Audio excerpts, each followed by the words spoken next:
ხვალ 12 მარტს დასავლეთ საქართველოში დრო გამოშვებით ღრუბლიანობა მოიმატებს.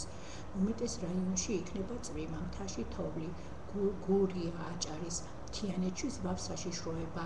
იქროლებს აღმოსავლეთის 10-15 მეტრი წამის სიჩქარის ქარი, რომელიც დრო გამოშვებით გაძლიერდება 20-25 მეტრამდე და ზოგად მიაღწევს 30 მეტრ სიჩქარეს. რაც შეეხება დაბლობში ტემპერატურას, აქ ჰაერი 6-11 გრადუსამდე გათბობა. მთაში გვექნება 1-6 გრადუსი სითბო, ხოლო მაღალ მთაში 4 გრადუსი ყინვა, 1 გრადუსი სითბო. აღმოსავლეთ საქართველოში უმეტესად ღრუბლიან ამინცველოდებით, ნალექი უმეტესად თოვლის სახით და ნისლი. მაღალ მთაში ქარბუქი, გუდაური კობის გზის მონაკვეთზე 12-დან 18 საათამდე ზვავს საშიშროებაა. აღმოსავლეთის ქარი 10-15 მეტრი წამში, რომელიც გორი სურამის გზის მონაკვეთზე გაძლიერდება და იქნება 20-25 მეტრი წამის სიჩქარით.